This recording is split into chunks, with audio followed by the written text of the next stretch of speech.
This is the Doug Stewart Show, and I'm your boy, Doug Stewart. Thank you for joining me. Yes, yes, yes, yes. How you doing? How you doing? It's Monday, June 9th, 2014. And going to talk briefly with you today about what happened last night, what transpired last night. I don't think it was really shocking because I think most people figured that Miami pretty much was unbeatable in this situation. The Heat are 5-0 now in playoff series after losing game one in the James Wade Bosh era. So I'm going to get a little bit into the game last night, and I'm also going to give you my thoughts on Cramp-Gate. LeBron James had some major cramps in game one of their series, and took a lot of flack for it. You are watching the Doug Stewart Show, and I am Doug Stewart. Thank you for joining me. You can email your boy Doug at thedougstewartshow.com. You can text me at 770-847-0536. Continue to tell people about the show. I'll tell you that one more time later on at the end of this thing. But tell people, share the show, retweet, all of that. Some big things coming up, some major changes coming to the show in the next couple of weeks, so stay tuned for that. And I appreciate it, man. This is episode number 28, I believe. So we have a lot of fun. All right, so obviously what happened last night, the Miami Heat basically tied this series with the San Antonio Spurs. They win the game 98-96. The 96 really was a last-second shot, I believe, by Ginobili. Maybe a last-second three that really was very insignificant, had no bearing on the game at all. So, like I mentioned a couple of seconds ago, the Heat are now 5-0 in playoff series after losing game one. So these guys have never trailed 2-0 in the Wade, Bosh, and James era. And obviously the big story last night was LeBron James, 35 points, 10 rebounds, 3 assists, 2 steals. All right, the guy can play. All right? I mean, what? I mean, is that not like the most obvious thing in the world that LeBron James can play the game of basketball? I mean, seriously. And at some point, I'm going to probably do a special episode, and I don't know whether I'll call it My Beef with LeBron James, the truth about LeBron James. But for the record, and we have done this before when we were doing the 2 live studios here at 790, the radio station here in Atlanta, for over a decade. But I put it out there on why I'm not a fan of LeBron James, but maybe I'll do it and revisit that and give you more details about that, because that's constant conversation and banter on Twitter and Facebook and all of that stuff. So haven't really approached it or discussed it lately, because a lot of times it's just dead-end conversation, and it results in somebody saying you this, you that, and ultimately you're a hater. So I really don't even get into it. The guy can play basketball, bottom line, okay? But I am not rooting for him. You know that. I'm not rooting for the Miami Heat. But they are a good basketball team. They're a damn good basketball team. I mean, to say they're a good basketball team is an understatement. So the series is tied 1 game apiece, and so we'll see what happens in game 3. A lot of people have picked the Miami Heat to win this series, not because they have a better team, but because they have LeBron James. You can't pick against Michael Jordan. You can't pick against the greatest players of all time, and so LeBron James kind of falls in this category. So by sheer will alone, people are feeling like that the Heat are going to win this series. I don't know. The San Antonio Spurs played fantastic in both series. Got out to a real fast start last night. Tim Duncan, 18 points, 15 rebounds, 1 assist, and 1 block. Duncan started off on fire early in the game, very aggressive. Tony Parker had a fantastic game as well. The problem, I think, with the game last night is that third scorer. Danny Green got into foul trouble a little bit early in this game, so he really was not effective and wasn't able to be aggressive in the game last night as well. And Kawhi Leonard had a solid game, but not that great. He also got into foul trouble as well in the game. He had a decent game, but it wasn't enough. It wasn't enough of a third factor, I think, in last night's matchup. Kawhi Leonard had 9 points, had 2 rebounds, and 3 assists. And this is the guy that they're depending on, that Greg Popovich and the San Antonio Spurs are depending on to kind of be like that Joe Dumars was to Michael Jordan, kind of like the Jordan stopper, the LeBron stopper is Kawhi Leonard, the guy that's long, he's got like supposedly like the biggest hands, some of the biggest hands in the NBA, quick on his feet, fantastic young player, but last night really didn't have that game, that third piece, that big 3 piece that I think you need to win championships. And so they go down, they lose the game, and so the series is now tied 1 game apiece. All right, let me go get into that. And obviously, this series is going to play itself out. But let me get into a little bit of conversation and give you my thoughts on LeBron James and Cramp-Gate. They're deeming it. They're calling it Cramp-Gate. Anything nowadays, any kind of story, you just add gate onto it, and that's what it's called forever and ever. So LeBron James catches these cramps in Game 1 of the series, the NBA Finals against San Antonio. In San Antonio, the air condition breaks down, and LeBron James, it cramps up.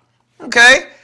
Now, I haven't said anything about this on my Facebook or Twitter or anything like that and giving you my thoughts on it because I kind of wanted to wait to put it out here today on this episode of the Doug Stewart Show. But, and I know people probably say, well, this is a perfect opportunity. You're going to go off with LeBron James. And I will. No, actually, no, I'm not. I'm not. Listen, let's be honest about this.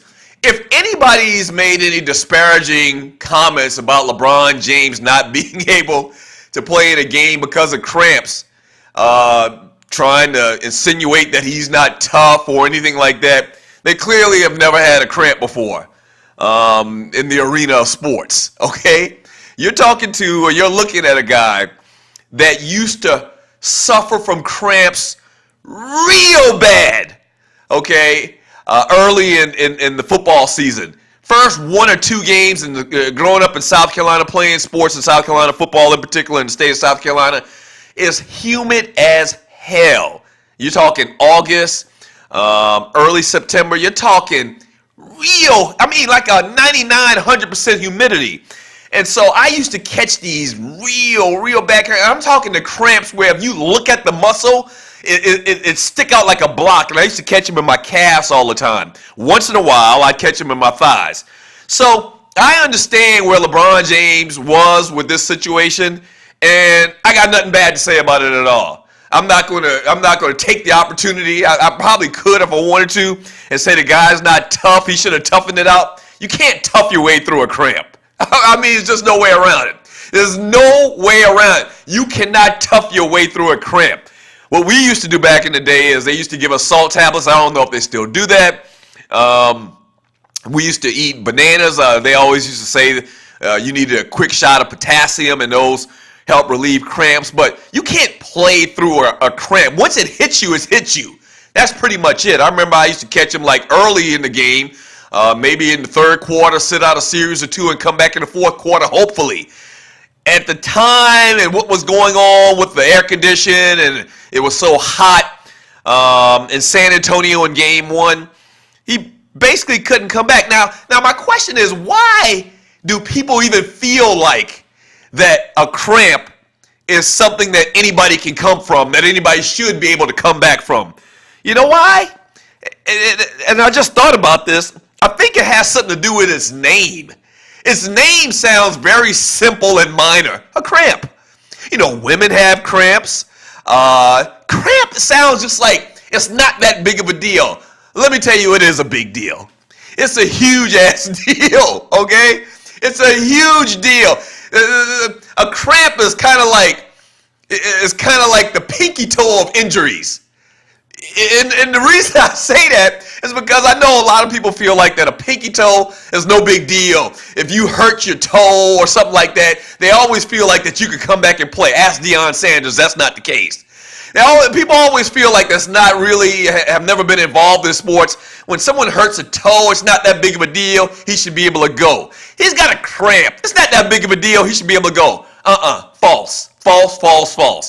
You hurt a toe? You need all your damn toes. I'm gonna promise you. I'm gonna tell you that right now. I'm gonna promise you that right now. You need all your toes. Mess up one of your toes and see how hard it is to get around.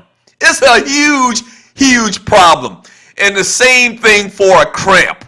All right? I'm giving you a pass on this, LeBron James. The same thing with a cramp. If you catch a cramp, it's really no coming back from it that night because it's going to just happen over and over again. You have the trainer work it out, talk about, do what I talked about a little bit earlier, and give you a salt tablet, banana or whatever to try to get it out. But there's a huge chance, there's a big chance that that cramp's going to jump back in there again. And that's literally what it does. You make a move and boom, it's right there, it's back, okay? And usually it takes a night, a couple of nights, so that it's totally gone. You have to rehydrate, and you've heard all this conversation over the last couple of days.